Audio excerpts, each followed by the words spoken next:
Dashur shikuesja, ku po ritakohemi në javën e fundit të këtij viti, edhe plus që nuk është javë plotë e këtij viti, por gjithsesi për herë të fundit do takohemi në një të hënë të 2025-s dhe për herë të fundit për këtë vit, le të themi kështu, do flasim mbi zgjedhjet.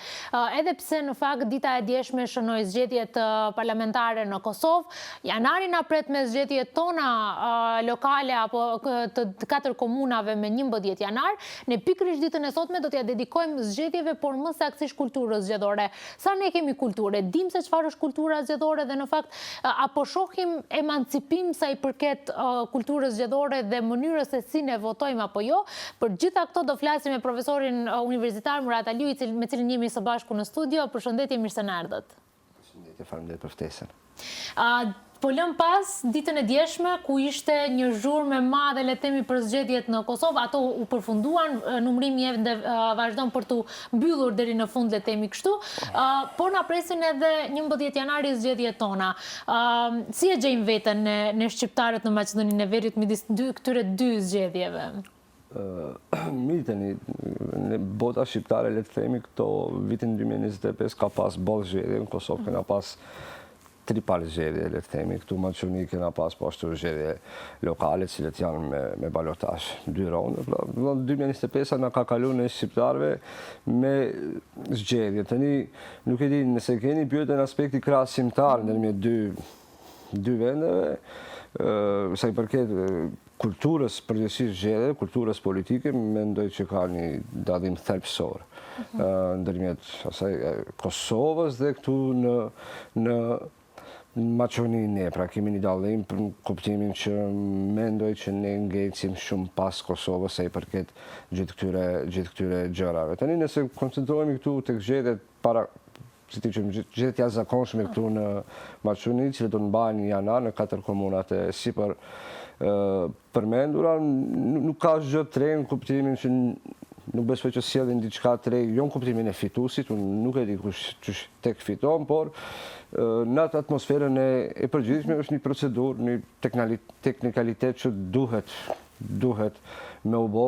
për arsye se s'mund t'i lash komunat pa kryetar. Komunash atje.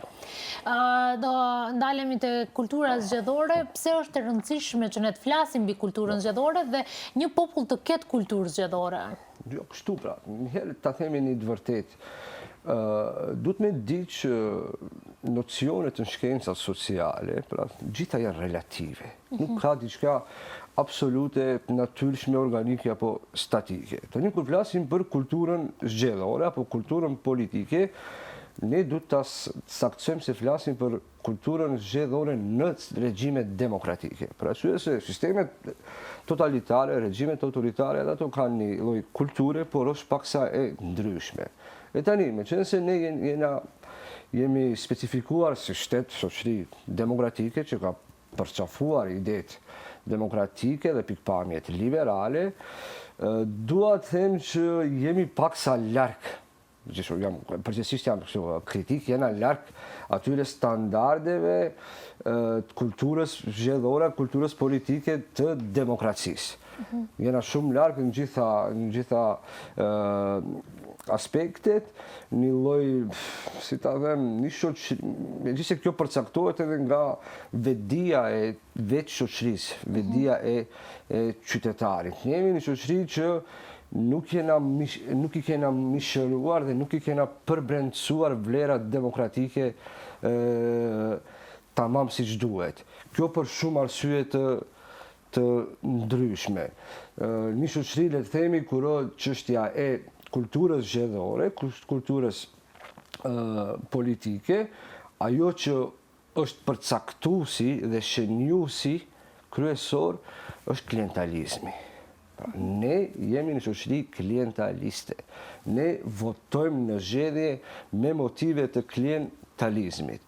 Përderisa demokracia është një diçka komplet tjetër. Demokracia ndër të tjerash në kupton një autonomi mbi gjitha morale, siç thot Kanti, e qytetarit për vendosur në mënyrë pavarur, në mënyrë autonome dhe të vetëdijshme, pra mënyrë racionale për një, le të themi, parti apo opsion të caktuar. Kjo gjë te ne nuk ndodh. Pra ne votojmë në një lloj presioni i cili mund të jetë presion politik, presion, ku ta di, ekonomik, familjar, se jemi shoqëri fisnore boll, shoqëri fisnore, një shoqëri që nuk kena arrit akoma të zgjidhim marrëdhëniet shoqërore dhe të hyjmë në atë procesin e individualizmit që quhet e kështu me radhë. Pra në këtë kontekst pra mendoj që ne ngecim shumë pas vendeve mirëfillta demokratike, jo që nuk ka ndonjë progres, sigurisht që ka, por akoma jemi shumë larg, që jo më larg, po ta marrim për shembull Kosovën. Kosova mendoj që shndruan një model të kulturës politike, jo vetëm krahasim me Maqedoninë, por edhe me gjithë Ballkanin. Merrni për shembull rezultatet e brëmshme dhe rezultatet e zgjedhjeve të lokale para një muji e gjysmë, çka ndodhi në Kosovë. Një diskrepancë shumë e madhe ndërmjet dy rezultateve, për shembull, nëse mbrëm partia fituese, VV, ka marrë mbi 430.000 vota, jo më larg se sa para 2 muaj, mori vetëm 200.000 vota. Kjo tregon që pra qytetari atje, kur janë zgjedhjet lokale, vlerëson kandidatin për prefekt, ndërkaq kur janë zgjedhjet parlamentare, po ashtu kandidatin. Ndërkaq te ne kjo nuk ndodh, pra. Kjo shumë rrallë ndodh te ne, pra. Këtu është ajo, si më thënë, logjika e allin, pra. Nëse ke pushtetin qendror, ke edhe pushtetin lokal dhe e kundërta. Kjo tregon pra një konformizëm të skajshëm të shoqërisë sonë. Përmend disa gjëra të cilat dua të ndalen, po fillimisht t'i rikthehemi pak demokracisë. Si qëndron raporti midis demokracisë dhe zgjedhjeve? Cilat janë ato virtyte të demokracisë të cilat ne nuk i kemi përqafuar dhe që po na ndikojnë edhe në zgjedhje? Tani që këtu bëhet një lloj manipulimi në shoqëritë tona kryesisht, shoqëritë Ballkanit, përgjithsisht do të thoja shoqëritë të lindjeve, që demokracia kufizohet me ditën e votimit. Është një mendimtar. Pra, demokracia nuk është vetë kutia e zgjedhjeve. Demokracia është një proces apo një fenomen i cili duhet me u rikonfirmu dhe me u riprodhu për çdo ditë. Për çdo ditë ne duhet me e riprodhu këtë, jo vetëm ditën e zgjedhjeve, zgjedhjet shpeshherë që dëgjojmë neve zgjedhjet kaluar në një atmosferë demokratike. Çfarë ne kuptojmë? Ky është një çështje shumë i kufizuar. Çfarë ne kuptohet me këtë? Ne kuptohet që shoqëri Zoti s'ka pas vrasje. Ase na mësohet me pas thyerje të kutive, vjedhje votave e kështu me radhë. Po ky është një nocion shumë i ngushtë i kulturës zgjedhore, se demokracia është definitivisht një nocion shumë i gjerë. Ndërkaq kultura zgjedhore, pra i raporti që e thatë ndërmjet demokracisë dhe kulturës zgjedhore, apo veç zgjedhjeve, një raport shumë më kompleks, multidimensional dhe le themi, më i gjerë. Çfarë janë ato vlera? E thash, mendimi i lirë, për shembull, mendimi kritik, vetkritika, autokritika, autonomia, pra pavarësia për të vendosur vetë. Gjitha këto janë elemente që ne nuk i kemi përbrendësuar. Sot, po që se unë jemi këtu, jetojmë të shoqëri, po që se e shohim se si marrin vendime qytetarët për të vendosur një X parti të caktuar, besoni ato janë vendime që i marrin në një dhunë, le të themi, dhunë psikologjike dhe një shtypje të shoqërisë, le të themi, që një njeri thotë, këtja nacia dhe thotë, më shku, ka edhe elemente tjera, pra, e kështu me që se është për turp për ta thonë, tek ne është i përhapur edhe fenomeni blerjes votës, pra, një kulturë skajshmërisht e ullët, primitive, arkaike, pra, 35 vjetë pas pavarësisë, dhe po që se vërejni, pak të nuk kjo percepcioni im, nuk është që kam bojnë në studim shkencor, kjo kultura e blerjes votës në vend që të jetë drejt një zhdukje sipër është duke u përhapur. Çdo herë më shumë është duke u përhapur. Kjo është diçka turpshe, është trishtuese. Pra janë shumë elemente që ne mendoj që e gënjejmë vetëm shpeshherë kur themi që jemi shoqëri demokratike. Ne nuk jemi shoqëri demokratike në kuptimin e plot të fjalës. Një shoqëri e cila që tash për t'i dhënë një shembull publikut, një shoqëri që unë për vete tani po autocenzuroj veten, bëj një autocenzurë, po e cenzuroj veten, për arsye se mendoj që nuk jam i lirë, nuk për t'i thënë gjërat ashtu siç unë mendoj nga frika se mund të kesh pasojat të lloj të ndryshme. Ne do vijmë të flasim pasi që do i rikthejmë edhe disa gjërave që ju thatë, mirë po vetëm pas publicitetit, shkojmë me një shkëputje të shkurtër publicitare dhe rikthehemi sërish në studio për pak. Ja ku po rikthehemi sërish në studio dhe do vijmë të flasim pikërisht mbi kulturën zgjedhore. Përmendët pak individualizmin dhe familjen, shkëputjet nga ato lidhjet farefisnore. Po e përmend këtë sepse shumë shpesh thuhet ajo familje është me këtë parti politike dhe mirët si e tërë, si ata 6 veta që jetojnë në një shtëpi janë të gjithë i përkasin një partie politike. Sa ndikon kjo në zgjedhjet në cilën ne bëjmë në ditën e votimit? Ju folët tani thave për familjen bërtham, jo, akoma më keqo. Kur themi një shoqëri fisnore këtu, jo vetëm familje rrethi ngushtë 6 votat e shtëpisë. Këtu kemi fenomene ku gjithë fisi pra, si me thënë, homogenizohet rreth një subjekti politik, sigurisht, duke marrë përbasë raportin klientalist. Pra ne familja fisi jonë, kena, nuk e di, tani ta banalizoj 60 vota, për ju në shkëmbim do na jepni ne 2-3 punësime apo ku nuk e di çfarë interesa mund të ketë. Pra kjo një fenomen i dukshëm, është i pakontestueshëm të drejtim. Sa i përket asaj që qële ta marrim për shembull familjen bërthame, edhe aty ka një lloj, le të themi, patriarkalizmi, nuk e di, unë për vetes jam i sigur që gratë, përshëveç mas gratë, po edhe fëmijët në moshën madhore, po cilët bashkëjetojnë në një familje, janë të lirë të vendosin në mënyrë pavarur. Nuk jam shumë i sigur, sigurisht mund të ketë një përqindje, por megjithatë mendoj që edhe ato janë të ndikuar, le të themi, nga një autoritet që në rastin më të madh mund të jetë burri apo babai brenda familjes. Këtë kontekst, pra përderisa ne tani këtu edhe prap do të kthejmë aty ku e fillova, çështja e nocioni individualizmit. Edhe ajo është një nocion relativ. Në shoqëri konservatore,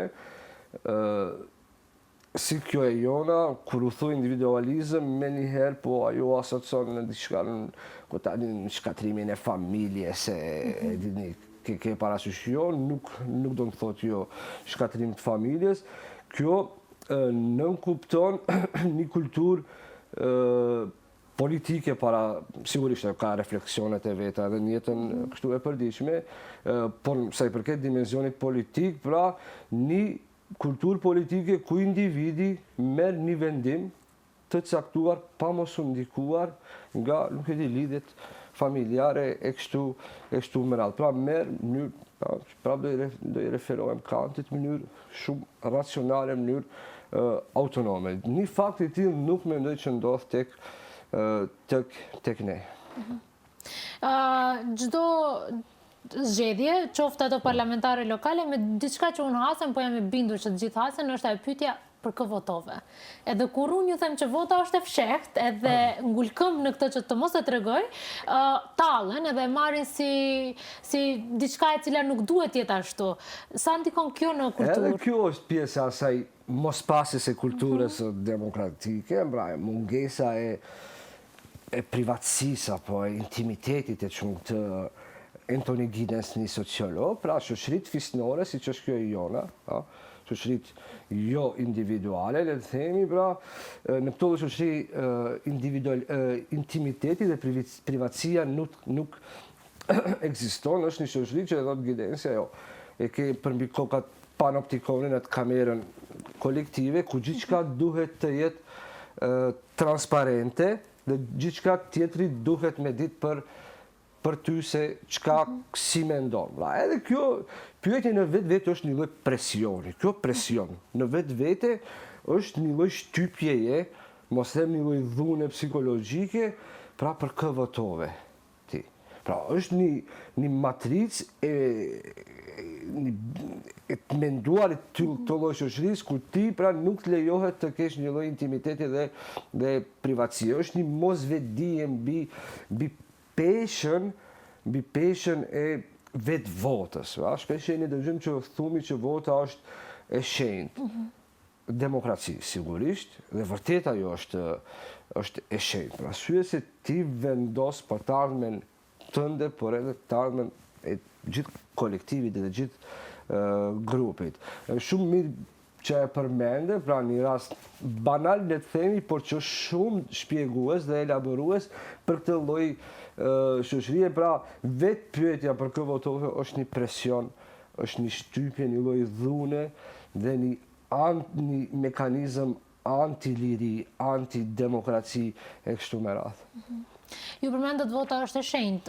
Vazhdon të jetë vota e shenjtë në shoqërinë tonë ose ne e themi vetëm deklarativisht ashtu? Parimisht vota është e shenjtë. Po parimisht në vetë vota në sistemet demokratike është apo duhet jetë e shenjtë. Tek ne sigurisht jo. Tani nuk mund ta denoncoj atë që thash që këto 20 minuta, jo. Te ne vota fatkeq pra për mos më përsërit konceptohet si një mjet pazari, si një instrument i cili neve dojna realizoj disa interesa tona parciale, partikulariste, pra në disa interesa materiale, personale, si doni çuni. Pra vota nuk jepet për atë që quhet për Respublikën, për gjërat e përbashkëta, për të mirën e përbashkët, jo. Vota jepet për interesat personale, në mas më të madhe, sigurisht ka përjashtime.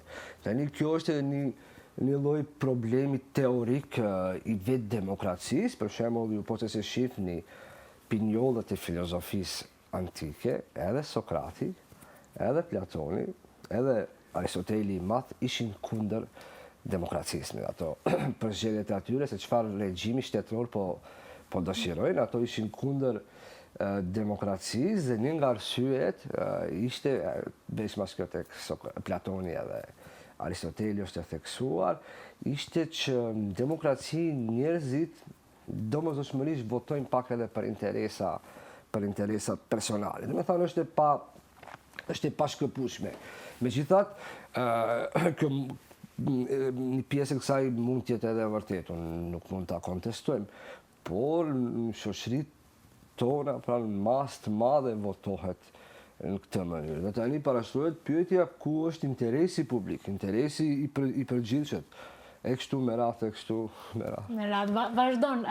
Presje e të jo vazhdon për shumë gjatë. Do i rikthemi pak te atë se për kë votojmë ne. Ju përmendët bët një krahasim me Kosovën në zgjedhjet lokale dhe parlamentare atje, mirë po këtu te ne kemi listat të mbyllura, jo si në Kosovë që janë listat e hapura për zgjedhje, dhe në këtë rast ne votojmë partinë politike apo votojmë individin në partinë politike?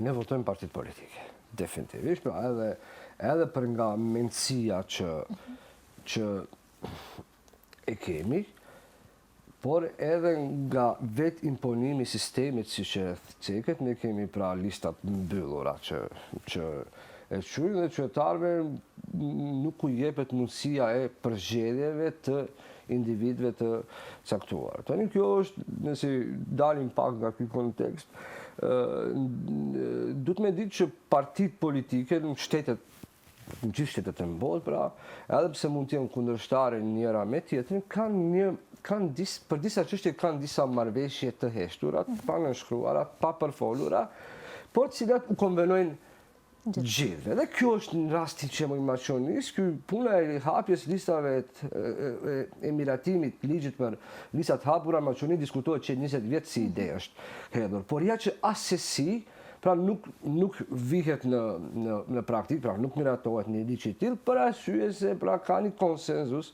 të heshtur gjitha subjekteve politike, 4-5 më të mëdha sigurisht, pra për një gjë të tillë, pra arsye se me listat hap, pra ajo pra arsye se nuk u konvenon, kështu ato ruajnë autoritetin e liderit, pra diktaturën e liderit, ai është që vendos kush hyn, kush del, ai vret, ai pret, ai gjitha. Ndërkaq listat hapura paksa ja zbehin liderit edhe pushtetin brenda partisë, por edhe ka edhe një dimension tjetër që liderët tanë shpeshherë frigohen mos vallë dikush tjetër është pak më i mençur se unë dhe qytetarët e votojnë edhe atë.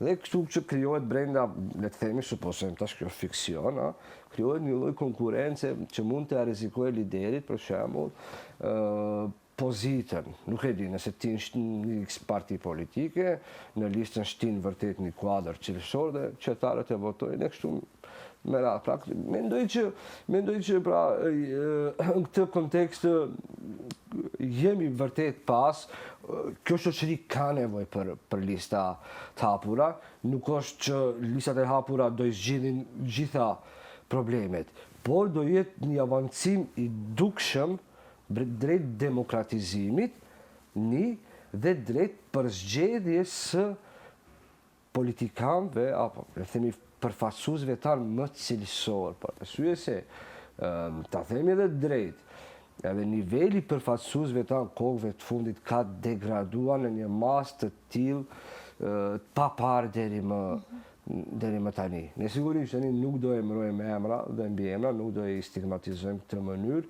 por vetëm mjafton t'i hemni, nuk e di, një përgatitjes politike edhe profesionale të përfaqësuesve tanë. Nëse nuk më kujto, vetë për ta elaboruar me një shembull, vjet kur është ndruar qeveria dhe përbërja parlamentare e vjetra, 2024, nëse nuk gaboj 33 deputet kanë kërkuar apanazh. A dini çfarë thotë kjo ndryshe? Kjo tregon që ato njerëz nuk kanë profesion. Apanazh është për qytetarët. Mund ta sqarojmë edhe për publikun apanazh, masi mbaron mandatin i funksionari, ka drejt nga shteti të kërkojë për një vjet ta marrë jetën në rrogë derisa të gjej punë tjetër ndoshta. Do të thotë që falni që po ato era skuqit, do të thotë kjo. Kjo një numër shumë i lartë. 33 vjet marrin apanazh, kështu se s'kan asnjë profesion. Do të thonë që ne kena pas përfaqësues të tillë brenda në kuvent. Tha që qytetarët tanë fatkeqësisht votojnë për parti politike, po kur votojnë për këto parti politike i lexojnë programet zgjedhore? Nuk ma merr mendja, pra sigurisht, pra do të flasim si tema relativ. Flasim në përgjithësi patjetër, po. Ja. Kjo është pa diskutueshme. Nuk ka njeri që po i sheh këto që po lexon programet, por këtu ka edhe një presje. Tani nuk duhet me ua fluk, me ua hedh krejt fajin qytetarëve, për arsye se partitë politike në këtë rast nuk bëjnë edhe program, nuk ndjenë nevojë. Sikur është një raport reciprok i dy anshët. Partitë politike, veç mas le të themi tek kampi jon politik shqiptar, nuk kanë programe. Ato janë inekzistente. Është një raport shumë interesant, pra edhe qytetarët nuk presin për këtyre programe, pa edhe këto nuk u bëjnë programe qytetarëve. Nuk u bëjnë programe dhe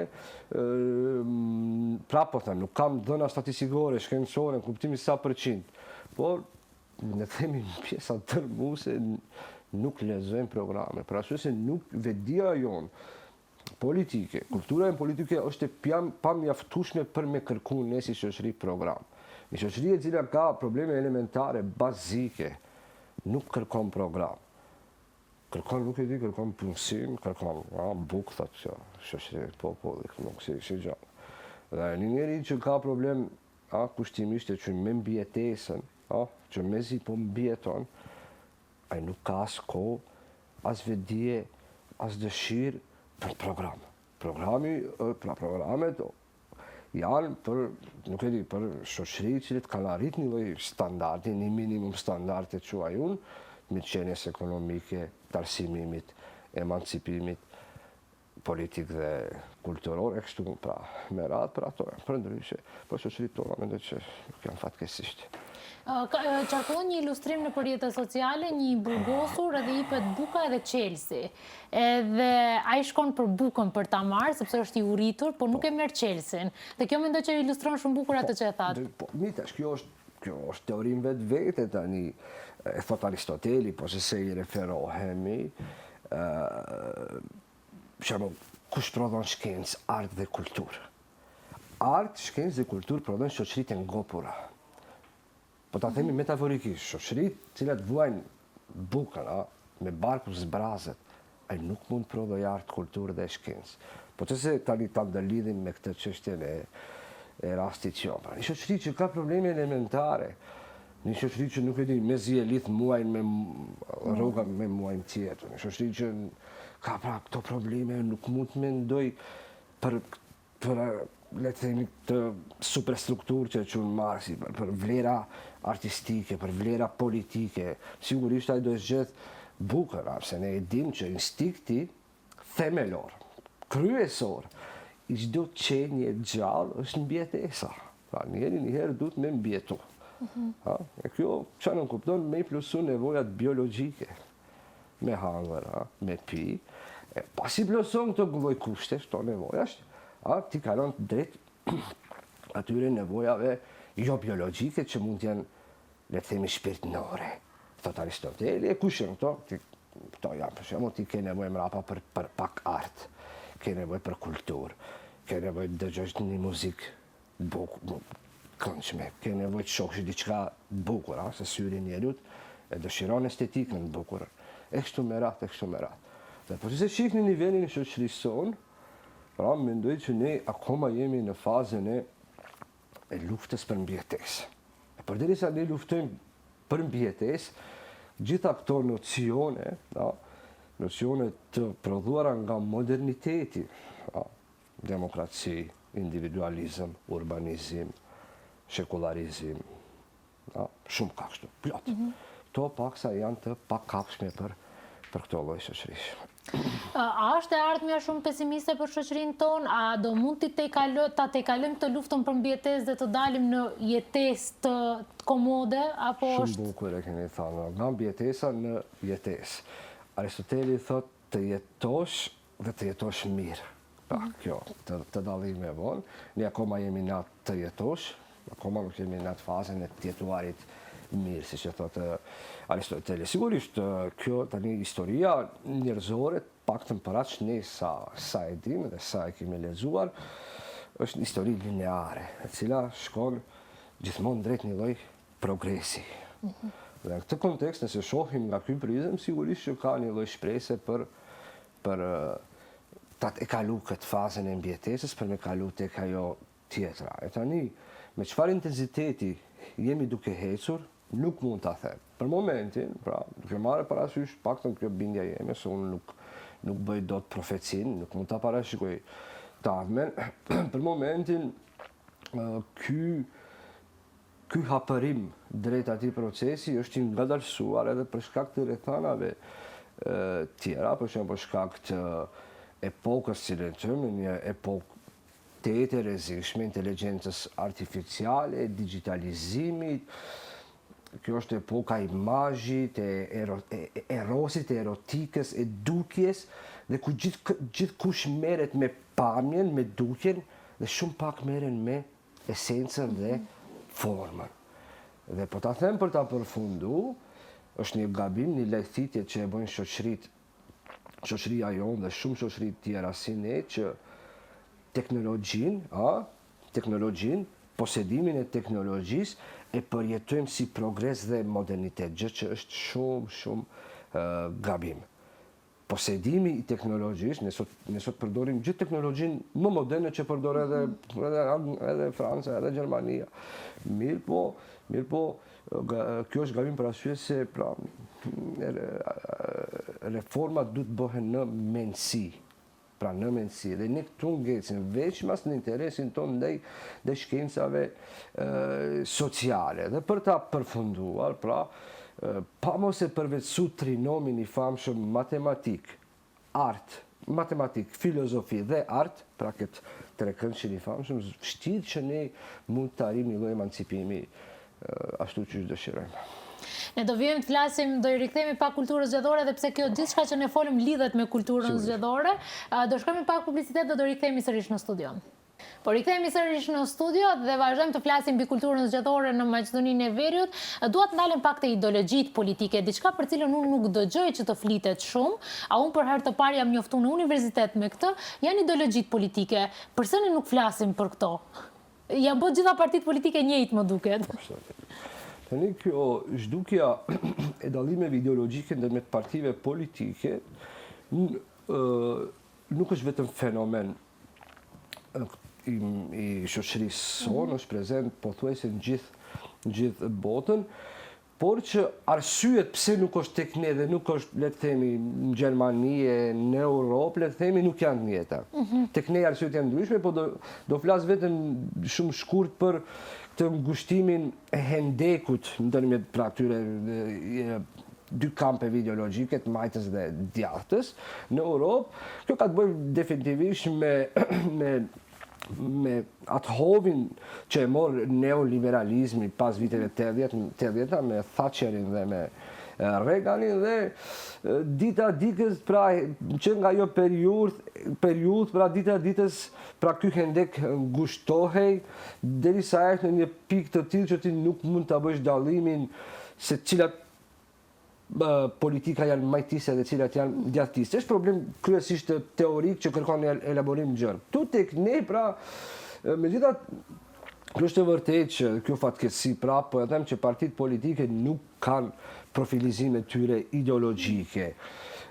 Nuk arsyet mund të jenë shumëta, por ajo që ma merr mendja mu është që për me pas një lloj profilizimi ideologjik, duhet me pas vedi ideologjike.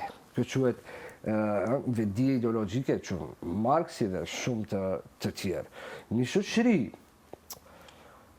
e pa urbanizuar, një shoqëri e cila nuk ka kalu fazën e industrializimit, është e pa mundur me pas vedi ideologjike. Paktën ky është interpretimi shumë mendimtarëve, filozofëve, teoricienëve për vedien ideologjike. Pra ajo që prodhon vedien ideologjike, të paktën nëse marrim si referencë perëndimin e Europën, është industrializimi.